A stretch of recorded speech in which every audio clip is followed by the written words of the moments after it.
Hello and welcome, DG Hunt. My name is Sandeep, and today with me are two very prolific personalities. One who I am a big, I wouldn't say a fan, but an admirer of. He's perhaps one of the biggest crime writers as far as the Bombay scenario is concerned. He has written multiple books for that matter, and many of his books have even been translated onto the screen, and all of them have been massive hits. Mr. Hussain Zaidi, and we also have his partner in crime, Mr. Jaswinder Kant. Hello to the two of you, and welcome to the podcast. Thank you very much, Sandeep. He's my partner in business-related crime stories, please. Yeah, right.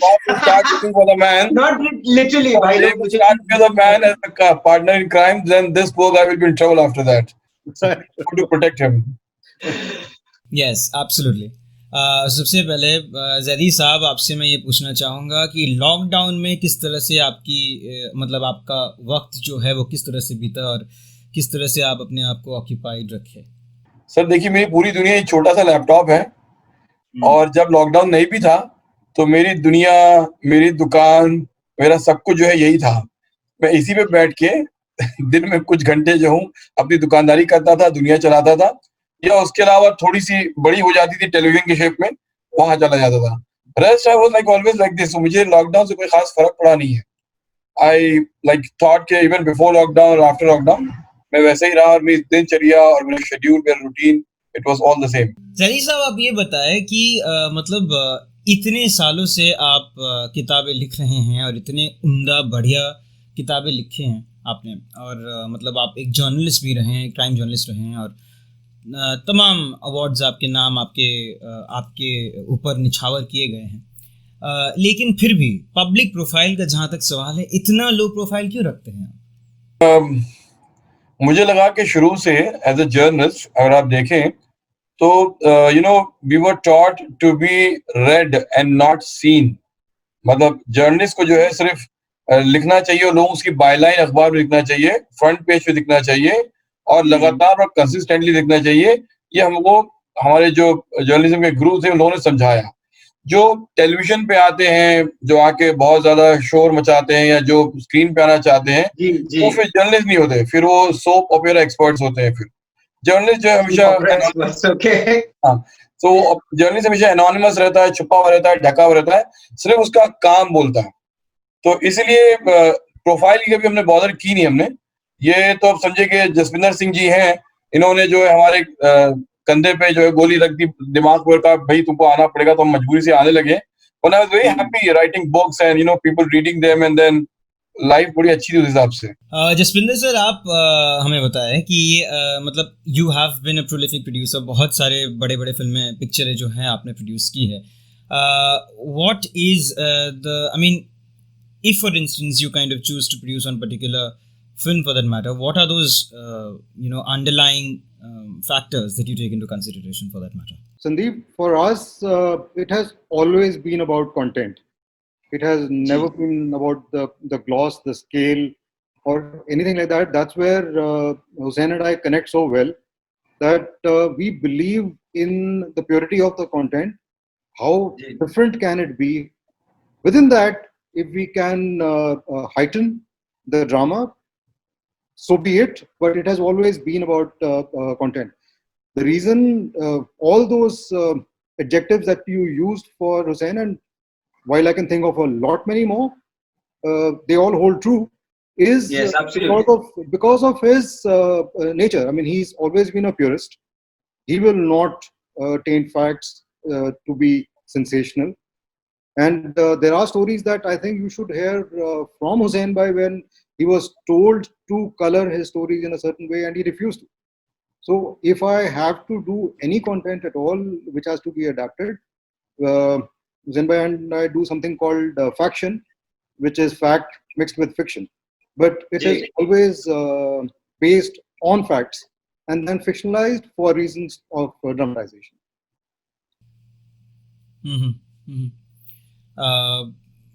Zaidi Saab, I mean, when you had written, firstly, what really kind of excites me, or should I say intrigues me, the one thing that actually excites me, the one thing that really intrigues me, I'd say, is जिस तरह से, I mean, the intricacy that you bring in all the characters that you write about, and they're also, I mean, we have definitely read them in books. हम उन लोगों के बारे में हम लोग न्यूज़पेपर्स में पढ़े हुए हैं. हम मतलब न्यूज़पेपर्स ही क्यों, बहुत सारे फिल्में जैसे मैंने कहा कि बना हुआ है उनके ऊपर, और तमाम टेल्स जो है, कहानियाँ जो है, किस्से जो है, उनके बारे में हम सुनते आए हैं. और फिल्मी मतलब एक तरह से फिल्मों में भी कई तरह से उनका इस्तेमाल किया गया है. बट आपकी किताबों में और आपके लेखन में जिस तरह से आप उन्हें डिस्क्राइब करते हैं, उनके मैनरिज्म्स को, उनके हाव भाव वगैरह को, और बातचीत करने के तरीके को, I mean, how is that? Did you like interact with them on a personal level, or you kind of, how, I mean, I just want to know the entire process of your writing style. See, as a journalist, when I was a journalist, I was interacting with almost all my subjects except for those who were holed up abroad. So those criminals were not accessible. I was not able to be, in touch with them or communicate. See, you've written about Abu Salim. You've written about Dawood. Yeah.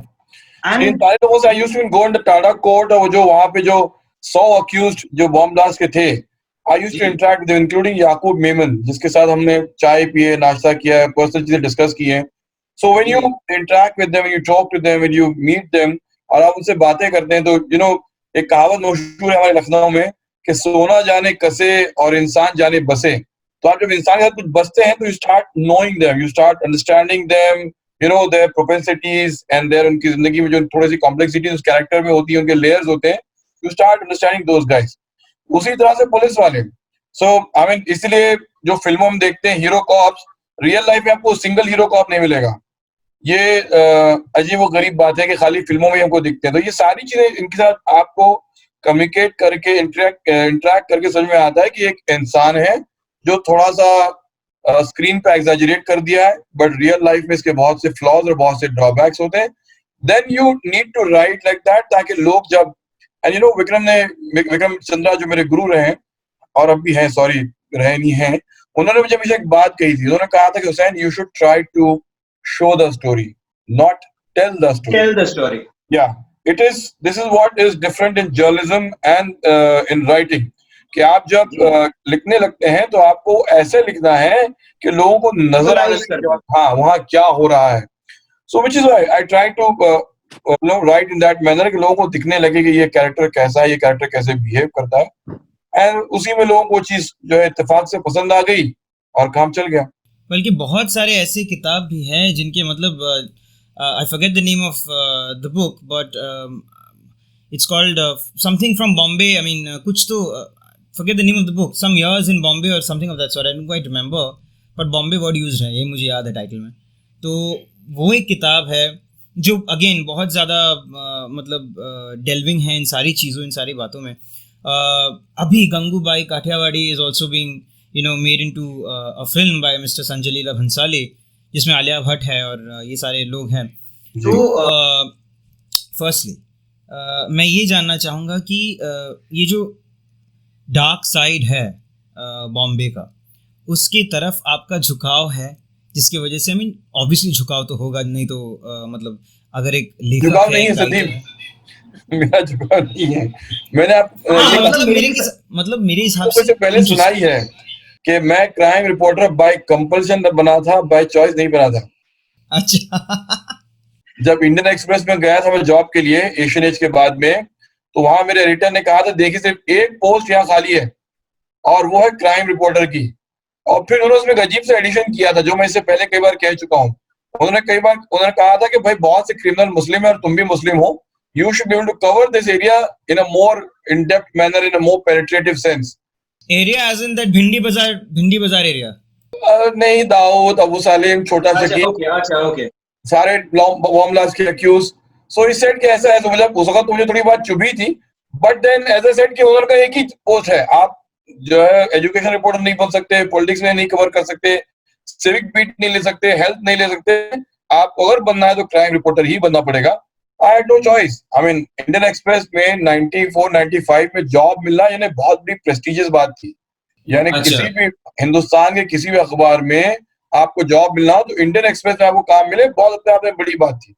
सो इसलिए अच्छा। जब उन्होंने हाँ offer रखा तो मुझे उस चीज को रिफ्यूज नहीं करी। कोई भी कायदे का इंसान, समझदार इंसान ऐसे बेहतरीन ऑफर को रिजेक्ट नहीं करेगा। So I accepted the job of being a crime reporter. So झुकाव नहीं था। I would say I was compelled to be a crime reporter in a prestigious newspaper in Mumbai. Sorry, अब आप आगे कहिए जी। No, but so और you उन सारे literally जो had greatness thrust upon you. Ji, it was tested upon me. I mean, not greatness. This work of That's dark, the thing. bad guys and all that. Yes, ये मुझको force किया गया था।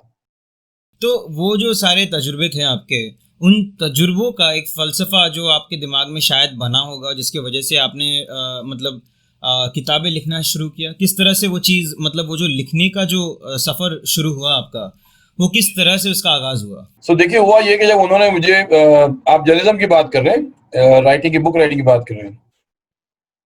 Journalism से जो book writing का जो सफ़र है, वो तय कैसे हुआ, उसका आगाज़ किस चंद्रा तरह जो से है उस जमाने में सीक्रेट गेम्स लिख रहे थे। ये बात है 1997 की। और वो उस ज़माने में सीक्रेट गेम्स लिख रहे थे? he worked on the book for 9 years.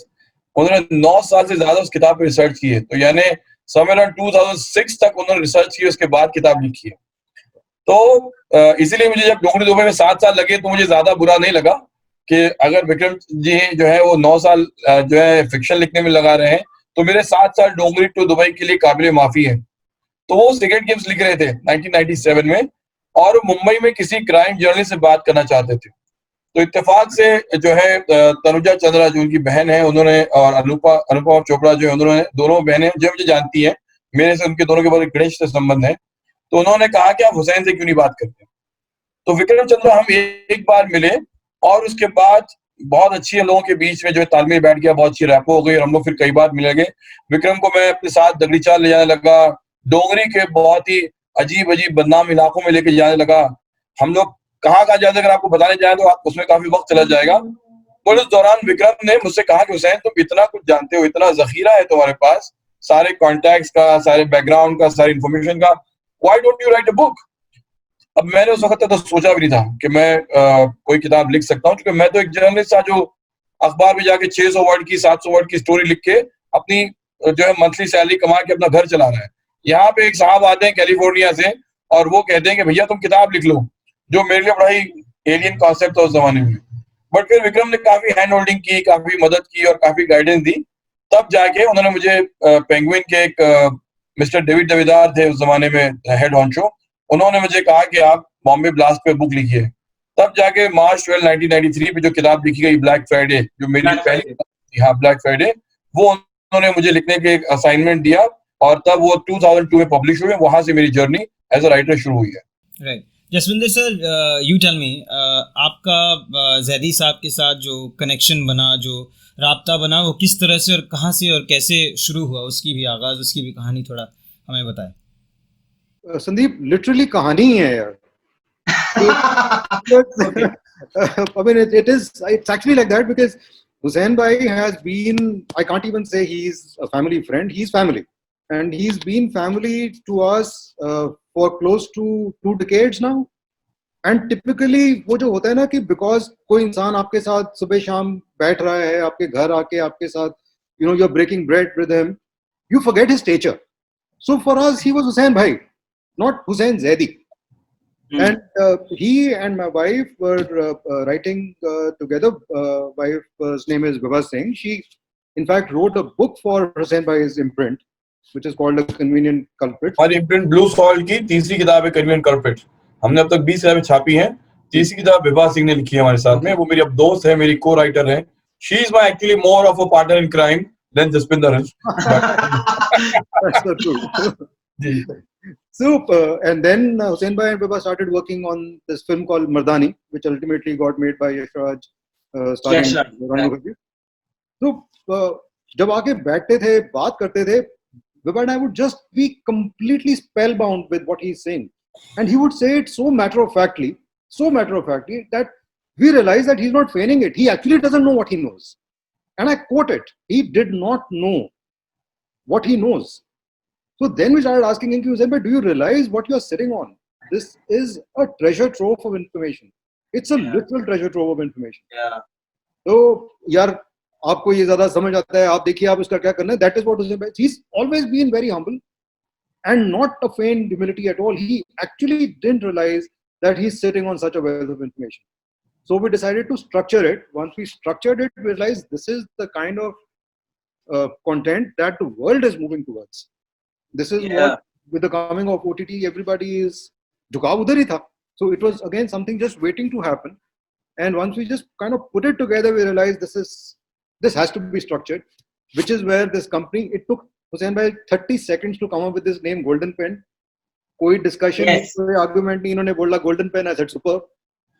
And from there, this journey started. It was all about being writers first. We said, let's put writers first.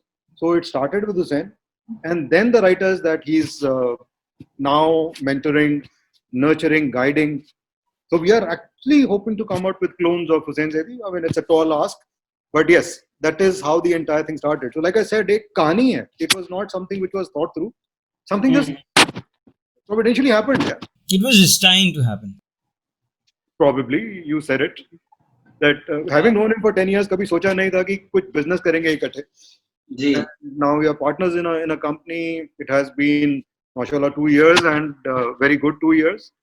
So we have more than 15, 16 projects that we have signed together. Wow. So it has been, Great. Lovely. vision is now taking a physical reality. Yes. Lovely. Jaswinder sir, you've got to also shed light on Zaidi Saab's meandering from journalism, I mean from crime reporting to writing books, and then towards the celluloid cinema. How, I mean, was that also kind of planned, or it just happened and you are an eyewitness to it all? So if you could perhaps shed some light on that. Yeah, quite frankly, मेरे पास तो ये सब बना बनाया है. So I am not going to take any credit for it. Fact is that he was a journalist. He was a respected, known name in journalism. He was already Yes. a big name when it came to books, and already his works had been converted onto the celluloid. So even when we were meeting up, Black Friday was already done. Atom was already done. Mardani's was happening. So कुछ मतलब ऐसा honestly कुछ major नहीं सोचा था. It was just putting together things which were right there in front of us and were very obvious. So that is how it was. And quite frankly, he may have left journalism behind, but the very fact that he has now started writing for films, he's doing screenplays as well now. You must talk to him about that. But hasn't stopped him from being as prolific a author, has it? I mean, अभी भी उनकी किताबें उसी page से आ रही हैं. So it has not compromised either of his two passions. I wouldn't say professions, not the word that I would use, but he has not compromised on either of his passions.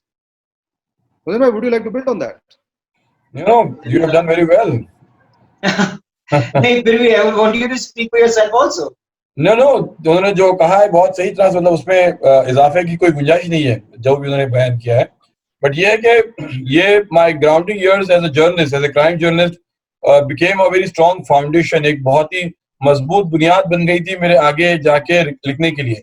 और जब मैं लिख रहा था, जब मैं crime journalism कर रहा था और उन चीजों को जब गहराई से और कॉम्प्रिहेंसिवली कवर कर रहा था, उस वक्त मुझे अंदाजा नहीं था कि ये बुनियाद, ये नींव आगे जाके मेरी क्राइम राइटिंग के इमारत की बुनियाद बनेगी. मुझे वहां इमारतें यहाँ खड़ी करने में मदद मिलेगी आज जो मैं कर रहा हूँ. So when I was writing and making folders and saving files and doing all this thing in my computer, में जब आर्काइविंग कर रहा था, तब बिल्कुल अंदाजा नहीं था कि ये चीजें मेरे आगे जाके काम आने वाली है. फॉर एग्जाम्पल, जब मैं डोंगरी दुबई लिख रहा था, तब मैंने माफिया कोई तो मुंबई लिखने का कोई इरादा नहीं था. ब्लैक फ्राइडे के बाद मैंने लिखी Dongri Dubai, which is a profile of gangsters, Haji Mastan, Karim Lala, Dawood वगैरह सबके बारे में. तो जब शुरू की थी तब मैंने नहीं सोचा था कि मैं माफिया कोई लिखूंगा या गंगूबाई बनेगी, ऐसे कुछ सोचा भी नहीं था उस जमाने में.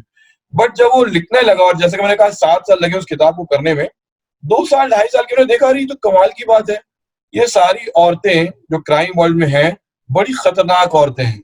आपको पता है, औरतें मतलब जो है मर्दों से ज्यादा मक्कार होती हैं, I am talking about criminal women, not Yes, yes, absolutely, absolutely. बहुत से डिफरेंशियल सूट्स लग जाएंगे।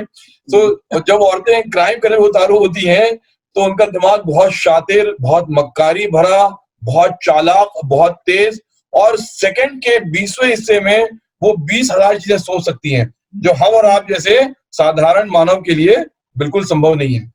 तो जैसे कि मैं आपको मिसाल दूं, जेनाबाई दारूवाली इतनी शातिर थी पुलिस इन्फॉर्मर कि वो एक जगह दाऊद इब्राहिम और हाजी मस्तान को अपने उंगलियों में नचाती थी, और दूसरी जगह क्राइम ब्रांच के जो बड़े बड़े दिग्गज थे, माधव गोड बोले, केशव सहस्त्रबुद्धे, इन सबको जो है अपनी बातें और अपनी शर्तें मनवाती थी, और फिर आके जब अपने डोंगरी में बैठती थी तो बोलती, अरे बेटा मैं क्या करूं, मुझसे तो कुछ खाया नहीं जाता, मैं तो तकलीफ में रहती हूँ, बीमार रहती हूँ, यानी इतने सारे रूप उस औरत के।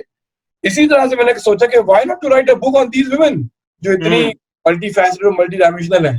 तब माफिया क्वींस ऑफ मुंबई का जन्म हुआ। तो my the whole thing I am trying to summarise is कि एक चीज से दूसरी चीज अपने आप बनती ही गई है, which I did not deliberately plan out in the beginning, और फिर उसमें से गंगूबाई निकल के आ गई, आपने देखा है। जहाँ तक फिल्मों का सवाल है, किताब लिखना और फिल्मों के लिए स्क्रीन प्ले लिखना दो अलहदगी उन दोनों में बहुत ज्यादा अलग है। जी जी। तो मतलब जब एक किताब को एक फिल्म के लिए लिखा जा रहा है, पहली बात तो जो डायरेक्टर है क्या उनके मतलब समझबूझ या उनका जो रजामंदी है उसको दिमाग में रख के उसको चेंज करना जो होता है, जो भी प्रोड्यूसर या डायरेक्टर है for instance, and he wants to kind of portray a particular an event that's there mentioned in a book in a particular way in a different manner on celluloid, वो जो conflict होता है वो होता है, या मतलब कितना इसमें मतलब ये कॉन्फ्लिक्ट कितना जायज है और कितना नाजायज है? सवाल किया संदीप, लेकिन मैं पहले क्लैरिफाई कर दूं कि कोई भी किताब डिजिटल सीरीज या फिल्म के लिए लिखी नहीं जाती है। उसका मकसद ये नहीं होता कि मैं किताब लिख रहा हूँ उसकी सीरीज बन जाएगी या डायरेक्टर आके मुझे इनपुट देगा वो बनेगी। आप अगर देखें, दो मिसाल आपको सामने दे दूं मैं। मुंबई एवेंजर्स जब लिखी गई थी तो नवीन खान जो है फिल्म बना रहे थे, लेकिन आप देखिए कि मुंबई एवेंजर्स में और फैंटम में बहुत फर्क है। मुंबई एवेंजर्स हाँ is a team of Avengers, 4-5-6 लोग हैं जो जाके वो इस मिशन को अंजाम देते हैं, लेकिन फैंटम में सिर्फ एक हीरो है जो सारी चीजें करता है। तो यानी वो कभी भी डायरेक्टर की सूझबूझ या इनपुट्स या फिल्म के हिसाब से नहीं लिए, वरना फिर मुंबई एवेंजर्स का हीरो भी एक ही होता। ऐसे क्लास ऑफ 83, अगर आप क्लास ऑफ 83 पढ़ेंगे, मेरी जो रिसेंटली भी नेटफ्लिक्स पे आई है फिल्म, आपने देखी होगी बॉबी देओल के साथ में, that is so different. So I knew कि इस पे फिल्म बनने वाली है, but I never compromised on the content that I wanted to write in my book. अब वो डायरेक्टर का विजन कुछ भी होगा, डायरेक्टर कुछ भी बनाना चाहता होगा, लेकिन मैं अपनी बुक और अपने लिखने के साथ में कॉम्प्रोमाइज नहीं करूंगा, which is why you will see that books are much different than what you see on the screen। और ये कभी मैंने उस वजह से लिखा ही नहीं कि ये वहां बनेगा, और आप देख लें दो चीजों में, दो प्रोडक्ट में काफी फर्क होता है, बहुत से डिफरेंस है दोनों के अंदर। बिल्कुल बिल्कुल। पर जो मैं कहना चाहता हूँ वो ये है, अगर फॉर इंस्टेंस आपने किताब लिख लिया है और उसके बाद लिखने के बाद 1 साल 2 साल 3 साल डाउन द लाइन कोई डायरेक्टर आपको अप्रोच करे कि मुझे इस किताब को फिल्म बना, इस किताब के ऊपर एक फिल्म बनाना है, तो उसके बाद जो ऑल्टरेशंस किए जाते हैं स्क्रीन प्ले में, अगर आपका रजामंदी ना हो उसमें और डायरेक्टर ने या प्रोड्यूसर जो भी है, अगर उन्होंने ज़बरदस्ती करके ये एक पर्टिकुलर इवेंट है जो एक तरह से लिखा गया है किताब में, और उसको फिल्मिक लिबर्टी यूज़ करने के बाद एक दूसरी तरह से दर्शाया जाता है पिक्चरों में, तो उस कॉन्फ्लिक्ट के बारे में बात कर रहा हूँ मैं। सर देखिए, आज तक मेरे ख्याल से 4 या 5 फिल्में बनी हैं, और आपने कहीं भी किसी भी प्रेस में नहीं पढ़ा होगा कि मैंने आके कहा हो कि मेरा और डायरेक्टर का बड़ा कॉन्फ्लिक्ट है।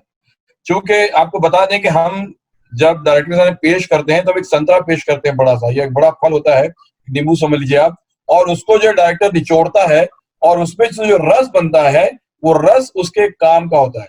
He did not use the entire fruit. तो किताब को जो लेता है तो उसमें उसको किताब का क्रक्स और किताब की जस्ट यूज करनी होती है। Now as I said, these are 2 different mediums. आप देखें कि हॉकी, क्रिकेट, फुटबॉल, ये सारे बॉल गेम्स हैं, बट इनके कानून, इनके रूल्स, इनके तरीके अलग हैं। वैसे हमारी किताब में जो कहानी है, डायरेक्टर को उस हिसाब से नहीं बनानी होगी, उसको कुछ और विजन है, वो कुछ और दर्शाना चाहता है, लेकिन हमारी किताब की सोल, हमारी किताब की आत्मा लेकर के वो वहां यूज करना चाहता है अपने मीडियम में। And I never get in the way. एक डिटैचमेंट प्रैक्टिस कर लेता हूं मैं कि उन्होंने कभी हमसे राइट्स ले लिए हैं, उसके बाद में फिर वो उसका जो बनाए और जैसा बनाए ये उनका विजन है. I mean, they do consult me and they do talk to me, but हमारे बीच कभी जो एक बहुत जबरदस्त कॉन्फ्लिक्ट और बहुत जबरदस्त डिसएग्रीमेंट और बहुत आर्ग्यूमेंट हो, एक्रिमोनियस कुछ हो, ऐसा कभी हुआ नहीं है और मेरे ख्याल से आगे हम कभी होगा भी. मेरा अगला सवाल जसविंदर सर से है. रक्त चरित्र और बहुत सारे ऐसे फिल्म्स आपने प्रोड्यूस किया है. एक तरह से मतलब जैदी साहब का जो एक्सपर्टीज़ है mostly towards Bombay, the underworld gang and fighting and all of that. Fighting as in like gang wars and stuff like that. कभी इंडो पार्टीशन के ऊपर हम कोई फिल्म या कोई किताब सोच सकते हैं आगे जाके? इंडो पाक partition, sorry. Indo-Pak is something that I know can be used as a very good backdrop, and not to let the cat out of the bag, but Hussain भाई के पास बहुत सारा research Wow. already है भी इस पे, and a very small glimpse into it, Sandeep, Hussain bhai, with your permission, we are very slowly progressing as far as our content is concerned. So there is a which is happening. Sir आपका आवाज cut रहा है. हम लोग किसी भी sir आपका आवाज कट गया था जब. I'll try and be a little louder. Okay, is this better? Yeah, this is better. This is better. All right. Sandeep, so like I said, we know that Hussain bhai has a whole lot of information, a whole lot of research done. Now it's a question of how do we realizing it. One very clear thought for us is going forward. I mean, we are going definitely from domestic to international, and we are planning to go from scripted to unscripted. The moment we make that logical progression to unscripted is where we intend to use this material. So the Indo-Pak is completely not off the radar for us. वो किसी दिन इंशाल्लाह बनेगा और बहुत बड़ा बनेगा. But उसकी timing अभी we have to yet work towards. But yes, going global is a vision. Going unscripted is definitely the next step for us. So I hope that I have answered your question without giving away too much. Hussain bhai, any further thoughts on that? No, I was saying कि हमारी जो imprint है, Golden Pen की जो publishing imprint है with Westland, अगर आपने देखा हो तो इसके अंदर हम लोगों ने एक किताब आ रही है which is about 1971 war, जो अपने आप में अगले साल 2021 में 50 साल हो जाएंगे इस वॉर को. 1971 का जो वॉर था बांग्लादेश का, ये हमारी एक पहली किताब होगी हमारे इस पार्टनरशिप के अंदर, इस कंपनी में, जो उस वॉर का एक अलग डायमेंशन, एक अलग एस्पेक्ट, एक अलग रिसर्च एस्पेक्ट जो अब तक आपने कहीं पढ़ा नहीं होगा. इस पे किताब एक दो किताबें आ चुकी हैं, बट उतना इन डेप्थ कॉम्प्रिहेंसिव मटेरियल जो है वो अब तक आया नहीं है. तो हमारे यहाँ आई थिंक हमारे इस गोल्डन पेन के अंदर that is the second book that we are going to be publishing in I think by February 2021 के आसपास में. So we are having this in our mind और हम स्लोली सिर्फ इंच भी कर रहे हैं, और हो सकता है कि अगले साल में we might have couple of things about Indo-Pak partition as well. Okay, my final question to the two of you hugely popular and hugely acclaimed individuals out here.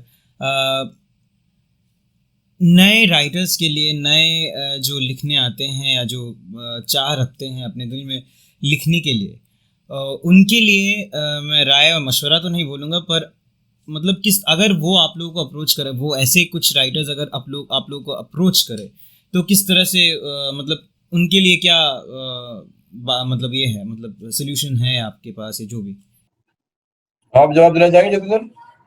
Absolutely. Sandeep, हमारा तो we are absolutely open to the idea of working with newcomers. Like I started by saying, we are all about being writers first, and we believe in the credo writers first. So if you see the books that already are being converted into the celluloid, they are by people who Hussain bhai has mentored, and they are first-time authors. So if I take the name of Jigna Bora, or I take the name of Bhupen Patel or Jyoti Shalar, or even the book that Hussain bhai just mentioned, Sandeep is a writer for films, but unki pehli kitab hai ye. So people who want to approach us can come to our website, come to goldenpen.in. There is a contact us link there. Please write to us. More than happy to engage with anybody. And if they have an idea which appeals to us, is in our zone, which is essentially thrillers and true crime, we will sift it. We will obviously give it a good read. And if we feel that this is something that Hussain bhai should mentor, of course we will mentor it. Hussain bhai, please.